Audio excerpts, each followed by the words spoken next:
یہ کہانی ایک چھوٹے سے گاؤں نورپور کی ہے، جہاں 70 سالہ بیوہ خاتون زبیدہ رہتی تھی۔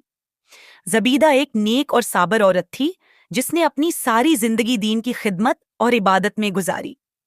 بدقسمتی سے وہ کئی سال پہلے اپنی بینائی کھو چکی تھی اور تنہا زندگی گزار رہی تھی۔ اس کا شوہر اور اکلوتا بیٹا ایک حادثے میں جاں بحق ہو چکے تھے، اور اب اس کا واحد سہارا گاؤں کے لوگ اور اللہ کی یاد تھی۔ زبیدہ کی زندگی گاؤں والوں کے لیے ایک مثال تھی۔ وہ اپنے حالات پر کبھی شکوہ نہیں کرتی تھی اور ہمیشہ صبر کا دامن تھامے رہتی تھی۔ گاؤں کے لوگ اس کی بہت عزت کرتے تھے اور اسے کھانے پینے کا سامان اور دیگر ضروریات فراہم کرتے تھے۔ لیکن ایک دن ایسا واقعہ پیش آیا جس نے نہ صرف گاؤں بلکہ پورے علاقے کو حیرت میں ڈال دیا۔ فرق کے پراسرار خبر ایک دن گاؤں کی ایک عورت سکینہ زبیدہ کے لیے کھانا لے کر گئی۔ جب اس نے زبیدہ کو دیکھا تو اسے کچھ عجیب محسوس ہوا۔ زبیدہ کا پیٹ غیر معمولی طور پر بڑا لگ رہا تھا اور سکینہ کو ایسا محسوس ہوا جیسے وہ حاملہ ہو۔ سکینہ یہ سوچ کر خوفزدہ ہو گئی کہ یہ کیسے ممکن ہو سکتا ہے۔ ایک 70 سالہ اندھی بیوہ جو برسوں سے تنہا رہ رہی تھی، حاملہ کیسے ہو سکتی ہے؟ سکینہ نے یہ بات گاؤں کی دیگر عورتوں کو بتائی اور یہ خبر جلد ہی پورے گاؤں میں ہو گئی۔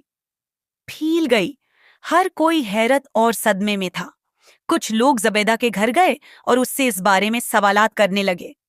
زبیدہ، جو خود اس خبر سے بے خبر تھی، حیران اور پریشان ہوئی۔ ہو گئے، وہ روتے ہوئے کہنے لگی، میں نے اپنی زندگی اللہ کے لیے وقف کر دی ہے۔ نہ مجھے کچھ معلوم ہے اور نہ ہی میں نے کبھی کوئی گناہ کیا۔ یہ سب کیا ہو رہا ہے، میں خود نہیں جانتی۔ گاؤں والوں کی بحث یہ معاملہ گاؤں کے مولوی صاحب تک پہنچا، اور انہوں نے سب کو صبر کرنے اور حقیقت جاننے کا مشورہ دیا۔ مولوی صاحب نے کہا کہ یہ اللہ کا امتحان بھی ہو سکتا ہے یا کسی انسان کا ظلم۔ انہوں نے زبیدہ کی بےگناہی پر یقین ظاہر کیا، لیکن یہ فیصلہ کیا کہ معاملے کی گہرائی تک پہنچنا ضروری ہے۔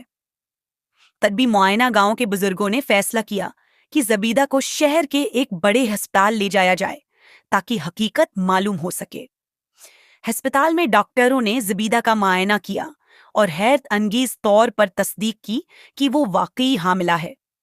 یہ سن کر ڈاکٹر بھی حیران رہ گئے، کیونکہ زبیدہ کی عمر اور جسمانی حالت حاملہ ہونے کے لیے بالکل موزوں نہیں تھی۔ ڈاکٹروں نے کہا کہ یہ ایک غیر معمولی اور ناقابل یقین معاملہ ہے۔ بچے کے باپ کی تلاش، یہ سوال گاؤں والوں کے ذہن میں شدت اختیار کر گیا کہ یہ سب کیسے ممکن ہے۔ ہوا، بچے کا باپ کون ہے؟ گاؤں میں مختلف قیاس آرائیاں شروع ہو گئیں۔ کچھ لوگ اسے کسی معجزے کا نتیجہ سمجھتے تھے، جبکہ کچھ کا ماننا تھا کہ یہ کسی انسان کی طرف سے کی گئی زیادتی کا نتیجہ ہے۔ مولوی صاحب نے کہا کہ گاؤں کے تمام مردوں سے تفتیش کی جائے گی تاکہ حقیقت کا پتہ لگایا جا سکے۔ گناہ گار کا انکشاف۔ مولوی صاحب نے گاؤں کے تمام مردوں کو جمع کیا اور ان سے سوالات کیے۔ اس دوران کسی نے اعتراف نہیں کیا، لیکن ایک دن ایک نوجوان باسط، جو اکثر زبیدہ کے گھر پانی اور کھانے کا سامان پہنچانے جایا کرتا تھا، اس پر شک ظاہر کیا گیا۔ باسط ایک خاموش اور تنہائی پسند نوجوان تھا، لیکن لوگوں کو اس کا زبیدہ کے گھر زیادہ آنا جانا مشکوک لگا۔ مولوی صاحب نے باسط سے سختی سے پوچھا اور اسے قرآن پر ہاتھ رکھ کر سچ بولنے کو کہا۔ پہلے تو باسط نے انکار کیا، لیکن جب دباؤ بڑھا تو اس نے اعتراف کر لیا۔ باسط نے کہا کہ ایک رات جب زبیدہ سو رہی تھی، اس نے موقع کا فائدہ اٹھا کر اس کے ساتھ زیادتی کی۔ یہ سن کر پورے گاؤں میں کہرام مچ گیا۔ گاؤں والوں کا ردعمل گاؤں کے لوگ باسط پر بہت غصے میں آ گئے۔ مولوی صاحب نے کہا کہ ایسے گناہ کی سزا اسلامی قانون کے مطابق دی جائے گی۔ باسط کو گاؤں کی پنچایت میں پیش کیا گیا، جہاں اس کے گناہ کی تصدیق کے بعد اسے سخت سزا دی گئی۔ باسط کو گاؤں سے نکال دیا گیا اور اس کا گھر بھی ضبط کر لیا گیا۔